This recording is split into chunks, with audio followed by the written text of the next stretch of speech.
Jumpa lagi di Back to BDM. Hari ini saya mengundang tamu. Ya, tamu ini bagi saya menarik, ya, karena militansinya untuk belajar. Belajarnya pun macam-macam yang nggak kebayang, ya. Ya, dia seorang pilot, dia seorang advokat, dia seorang trader, dan gelarnya pun berjibun. Itulah yang menjadi menarik bagi saya untuk ngobrol singkat, ngobrol lebih ringan dengan sosok yang menurut saya multi wajah. Dia adalah Gemma Guyardi. Bro, Thank gimana you. kabar? Baik, luar biasa. Baik. Thank you for Betul. having me here. Lu pilot, Pilot, ya. betul nerbangin pesawat. Pesawat telepon. Ya, saya FAA Flight Instructor. Saya terbangin Pilot in Command di 737 NG, Next Generation tuh 800, 900, 737 MAX, Citation 5. Ya itu. Terus kemudian di aviation saya juga graduate dari National Transportation Safety Board untuk investigasi kecelakaan pesawat. Ya, dan saat ini kita representative training providernya FAA untuk safety. Jadi bukan abal-abal ya? Harusnya enggak lah ya. Bukan pilot bodong gitu maksud Bukan gua. dong. Bukan pilot bodong. Jangan karena investasi bodong gue pilot bodong. Tapi Bro Gemma juga seorang advokat. Advokat, ya. Gimana tuh? Kok tiba-tiba pilot, mainnya di udara, terus kemudian jadi advokat, mainnya di pengadilan? Pengadilan. Jadi prinsipnya saya itu kan melihat kita tuh kadang berbisnis, kita melanggar hukum karena kita tidak tahu. Nah, ada baiknya kita belajarlah gitu. Nah, kemudian karena teman-teman juga banyak yang advokat, mereka tahu saya tuh kalau belajar sesuatu detail sampai pasal-pasalnya. Nah, karena ada beberapa teman saya pengacara itu pilot juga, murid saya lebih tepatnya. Saya ngajar pengacara di luar.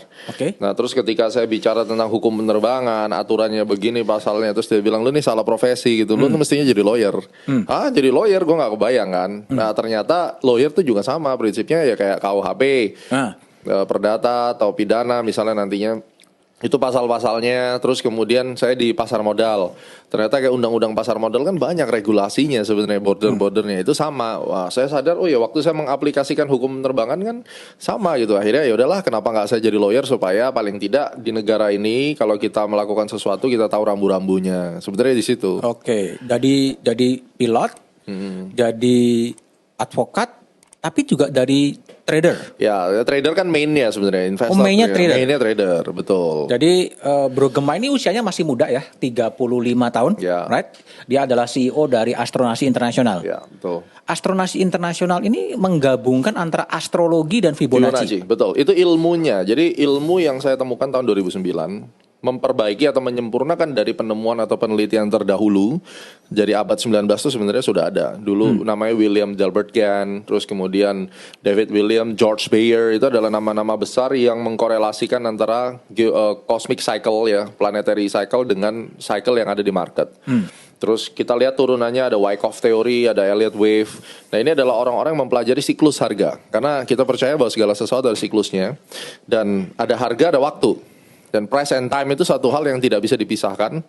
Oleh karena itulah saya mendalami dan saya menyempurnakan sehingga pada akhirnya 2021 saya menyelesaikan S3 saya dan disertasi saya tentang astronaci. Gitu. Astronaci itu menggabungkan antara astrologi dan Fibonacci. Di mana pada akhirnya kita bisa menentukan tanggal berapa harga ini akan naik atau turun. Jadi bukan klenik ya? Bukan klenik.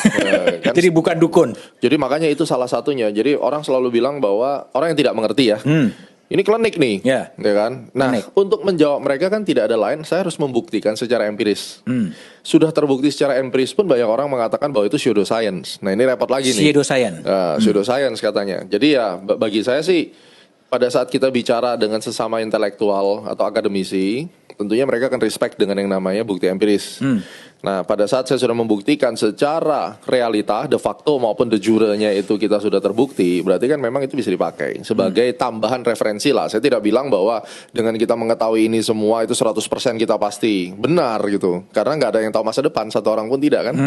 Tapi setidaknya ada sebuah referensi yang bisa memperkecil kemungkinan-kemungkinan. Dari 10 kemungkinan jadi 2 kemungkinan kan lebih gampang milihnya.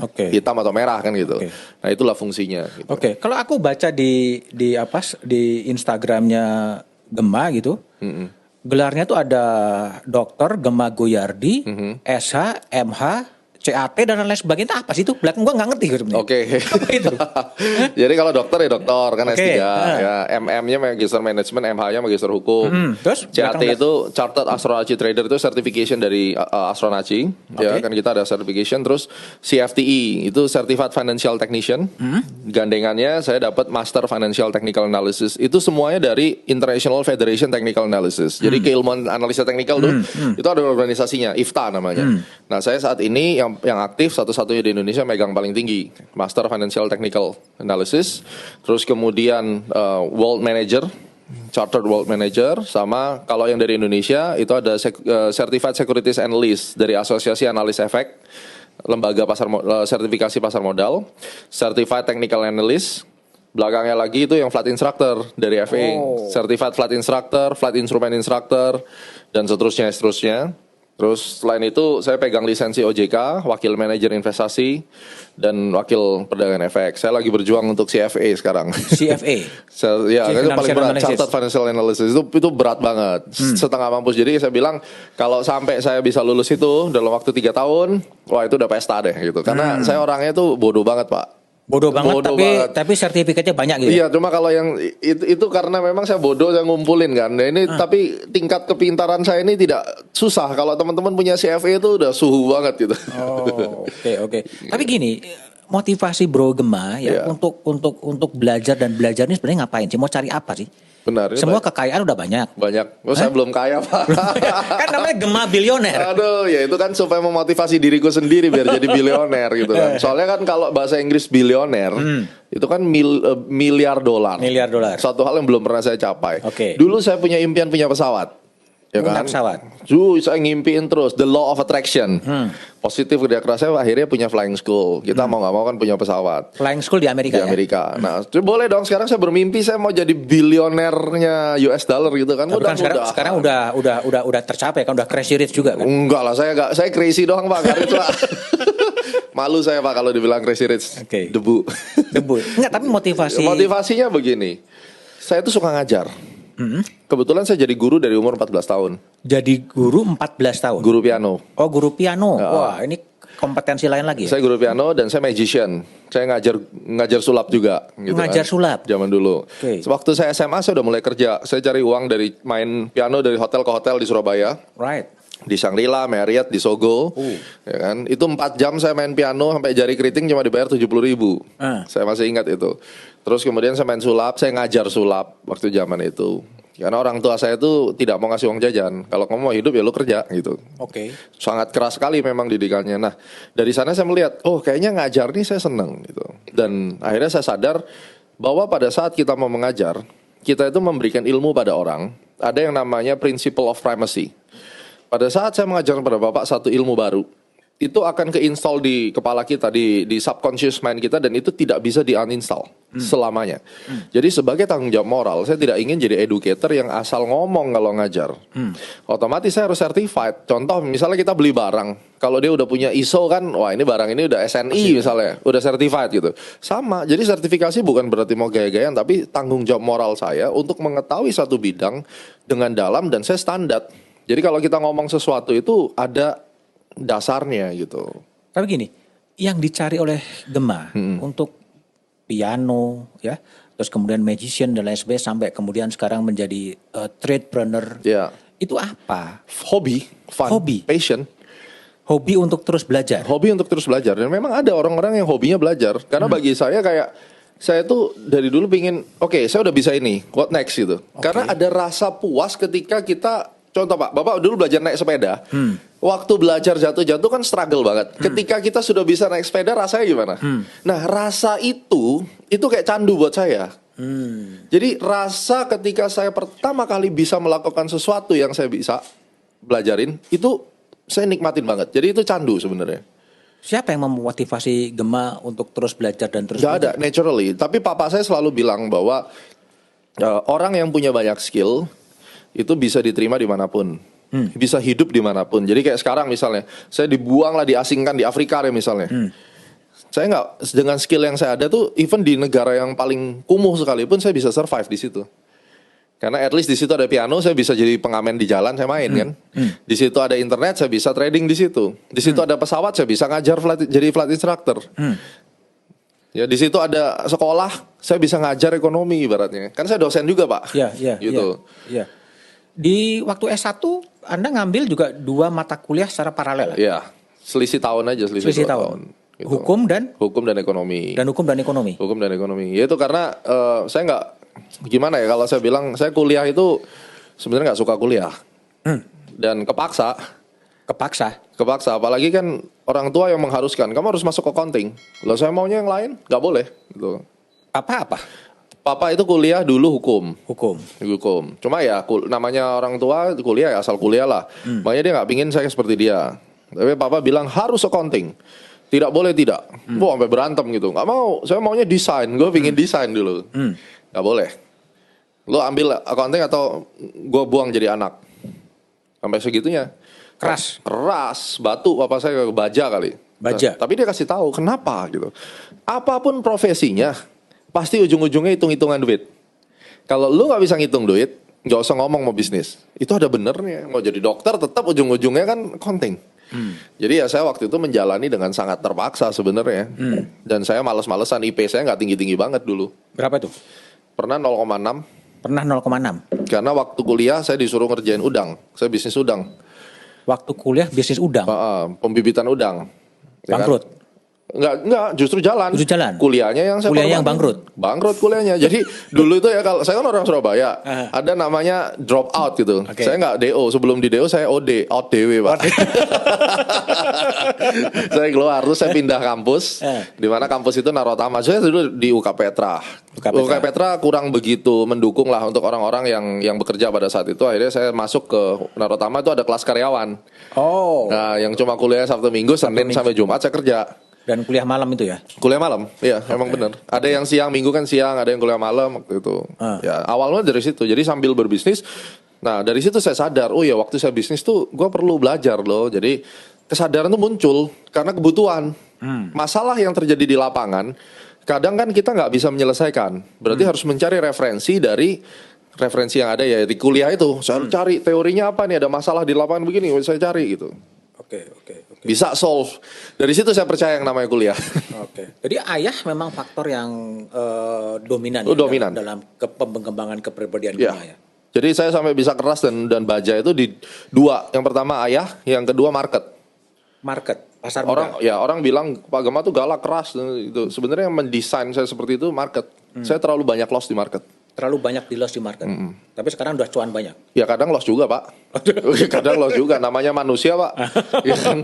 Kalau saya lagi bandel, saya lagi ngawur juga loss juga sama. Tapi secara overall ada growing lah gitu loh. Ya. Gitu. Aku juga baca Gema ini mendapatkan pemegang 7 rekor muri. Iya. Rekor apa itu? Yang pertama adalah rekor pertama kali menggunakan ilmu astrologi dan Fibonacci 2014. Terus kemudian mulai lagi di 2016 itu tentang penerbangan, saya menyelesaikan FAA Private Pilot 24 hari. FAA Private Pilot Instrument Rating 24 hari. 2 program itu 24 hari. Biasanya berapa? 6 bulan. Oh. Ya. Kenapa? Karena saya udah belajar penerbangan dari SMA. Sebelum sekolah saya udah belajar sendiri. Belajar di mana? Buku. Oh, oke. Otodidak. Mengemis ilmu dari pilot-pilot senior, dikasih buku saya pelajarin. Otodidak, ya kan. Terus kemudian 2018 itu saya meluluskan murid. Ya, murid saya itu ngambil komersial dengan program yang saya ramu, accelerated, 115 hari dia lulus. Saya dapat muri. Terus kemudian saya dapat satu lagi, ada yang pecah rekor murid saya dari Singapura 80 hari. Terus kemudian saya dapat satu lagi ketika saya orang Indonesia pertama yang menerbangkan pesawat single engine dari Johor Bahru sampai Gold Coast Australia. Orang Indonesia pertama? Ya. Jadi itu intercontinent flight lah gitu ya. Walaupun belum, nanti mungkin saya bikin yang seluruh keliling dunia kali. Nah, yang terakhir 2 itu adalah ketika saya orang Indonesia pertama yang membuat disertasi tentang astrologi finansial, yaitu Astronaci, dan juga jurnal Scopus. Masuk. Nah ini 2 sekaligus, makanya 7 semuanya. Itu kamu cari ya? Apanya nih? Penghargaan murid itu memang saya ajukan untuk ada achievement oh iya. Terus.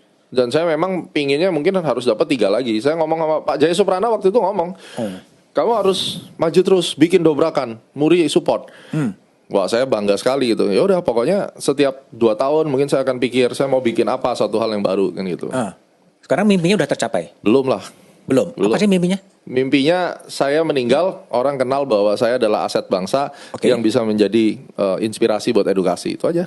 Oh. Dan saya masih belum apa-apa. Tapi masih perjalanan masih panjang kan? Panjang sekali. Masih panjang. Saya lihat di Instagramnya Bro Gema ya. Ini kan sesuatu yang menurut gua menarik ya. Artinya bangsa ini sedang berperang lawan degradasi kronis intelektual dan moral dan spiritual. Yap. Pesan apa yang mau disampaikan sebetulnya? Wow, Anda orang pertama yang notice loh. Pesannya yang mau disampaikan adalah kita tahu Pak Ahok dulu bilang kan, Pak Ahok kan dulu bilang kita diuntungkan dengan bonus demografi waktu beliau masih menjabat. Itu benar bahwa angkatan kerja kita tuh muda-muda, milenial bangkit nih ceritanya. Tetapi yang saya lihat adalah dengan adanya hoax ataupun buzzer ataupun apapun penggiringan opini di sosial media, itu ternyata tidak diimbangi dengan kesadaran intelektual. Nah, kemampuan literasi, pemahaman literasi dan degradasi terhadap intelektual kita itu menurun banget, terjadi degradasi. Memahami sebuah situasi, nalarnya tidak jalan, sebelum mereka mengerti mereka udah react, komen, habis itu ngejudge tanpa mereka tahu. Berarti mental block kan? Nah ini kalau kita terusin 2 dekade lagi, Indonesia itu mungkin yang katanya bisa menjadi negara macan Asia segala macam, saya rasa paling belakang. Karena sumber daya manusianya sangat-sangat krisis. Sangat-sangat krisis. Dari sisi intelektual, pemahaman literasi, ya, etos kerja itu menurun. Terbukti dengan adanya apa? COVID ini menyebabkan orang-orang pingin instan. Orang-orang itu tidak berpikir. Mereka mengambil tindakan-tindakan yang di luar common sense, yang akhirnya mencelakai mereka sendiri. Jalan pintas. Pinjam dari pinjol, ditaruh di dunia investasi yang abal-abal. Apa yang terjadi? Mereka rugi kan? Dan ketika mereka rugi, mereka blaming. Tanpa mereka merenung, kenapa ini semua bisa terjadi? Terus kemudian, kalau kita lihat, pemerintah membuat program. Ada golongan-golongan tertentu yang selalu attacking. Tanpa dia mengerti, tanpa dia mempertimbangkan. Pokoknya attack dulu. Dan itu dibaca orang. Dan ini menjadi duplikasi hate speech, bullying, julid nyinyir, generasi TikTok yang tiap hari bukannya belajar dari buku, tetapi mainan TikTok. Google itu adalah guru yang terbaik. Kita hari ini hanya dengan ambil handphone bisa belajar apapun. Tapi tidak dilakukan. Dan yang kita lihat makin merosot. Penanganan COVID, PPKM brutal sekali kan? Kita bisa lihat waktu itu dilarang mudik, terobos. Di mana etikanya? Di mana intelektuali? Nggak ada. Nah ini merupakan krisis. Makanya saya bikin itu pesannya buat yang sadar, ayo kita bikin Indonesia ini bangkit lagi. Karena kalau kita comparing sama negara-negara sesama di Southeast Asia, itu sudah jauh tertinggal sekali. Nggak usah jauh-jauh deh, kita ngomong kompetensi, ngomong Inggris. Kita bicara kompetensi untuk menyelesaikan satu pekerjaan dengan baik, dengan waktu singkat, tapi akurat, sharp. Coba, itu susah Pak. Gitu. Nanti aku elaborasi itu isu soal manusia Indonesia. Ini juga ada kutipan ya dari Instagramnya Gema ya. Ilmu yang benar dianggap sesat, ilmu yang sesat dianggap kitab suci. Selamat jadi korban media sosial. Apa? Punya follower 5 juta, Anda bilang warna merah itu biru, jadilah itu biru. Ini yang jadi masalah sekarang. Jadi channel ini berbicara berbobot, kita comparing dengan channel yang isinya alay, Anda bisa kalah. Jadi ada problem juga dengan media sosial yang sangat bisa mempengaruhi, merusak situasi kebangsaan yang ada. Dan Indonesia termasuk negara yang karismatik. Jadi ketika dia sudah ngefans dengan satu orang, Tuhan kalah sama dia. Dia suruh kita masuk jurang, masuk jurang. Dan itu sudah terjadi. Contohnya, ya kita tahulah 411 ataupun 212 yang mana itu kan dikaitkan dengan agama. Tapi ketika disurvei, banyak yang tidak tahu sebenarnya apa yang mereka lakukan. Kalau mereka benar membela agama misalnya, terjadilah membela agama. Tapi kenyataannya mereka tidak membela agama, tapi mereka membela sosok yang mereka anggap sebagai Tuhan mereka. Ya, ini dua case yang berbeda ya. Ya. Dan dari situ kita melihat juga ada yang kita riot tentang politics. Sebenarnya lu ngapain sih di sini ikut? Saya juga nggak tahu. Saya tadi dibayar untuk ini misalnya. Dugaannya kan seperti itu. Nah ini kan satu hal yang mengerikan. Umur berapa setelah kita lihat ini anak-anak SMA, anak-anak kuliah, anak SD bahkan dari jauh naik truk dibayarin untuk bikin keramaian. Itu mulai terjadinya kerusakan itu sejak kapan kalau Bro Gema lihat? Saya lihat akselerasi internet yang mulai gampang. Oke. Handphone dari China yang masuk mulai murah. Semua orang bisa pakai. Dan kemudian sejak peperangan politik saya rasa ketika waktu itu kalau tidak salah ya, zaman yang awal-awal Pak Prabowo dan Pak Jokowi itu kan mulai itu. Jadi buzzer, saya nggak tahu buzzernya siapa, pokoknya di sosial media kan panas terus tiap hari kan. Terus zaman dulu ada Seracen. Sebenarnya lahirnya menurut saya waktu Seracen itu. Sampai ke sini ini nggak berhenti. Nah mungkin mereka-mereka ini menggunakan itu untuk politik, tapi mereka tidak sadar bahwa ini keterusan. Nah ini kalau keterusan ini kan gimana gitu. Terus media sosial harus digimanain kalau menurut? Ini susah, makanya saya bilang sebuah media sosial apalagi karena COVID. Sebenarnya triggernya semua karena COVID. Oke. Kalau tidak ada COVID, kejahatan kriminal di sosial media itu menurut saya juga tidak seperti ini. Nah sekarang udah terlanjur akselerasi daripada investasi digital, kemudian digital life semuanya ini kan sangat cepat, tidak diimbangi dengan akselerasi hukum. Kontrol, pengawasan yang tidak ada, hukumnya ada hukumnya, UU ITE itu kuat sekali tapi tidak ada yang mengawasi. Nah ini bagaimana? Susah, justru ini yang menurut saya pemerintah juga nggak ada orang Pak yang ngurus ini Pak. Oke. Pada dasarnya Philip Kotler itu kan sudah ngajarin Pak Hermawan Kertajaya marketing 3.0 holistic approach. Itu kan harus dimengerti dong bahwa kita jualan sesuatu kita harus pastikan klien kita tuh bertumbuh setelah menggunakan jasa kita. Nah itu kan konsep yang penting. Nah sekarang kalau kita cuma jual aja, masukin aja ke mulutnya klien, pokoknya yang penting gue dapat jasa endorse, yang penting gue bisa dapat cuan misalnya, ya memang sih lu cuan tapi hidup orang kan hancur.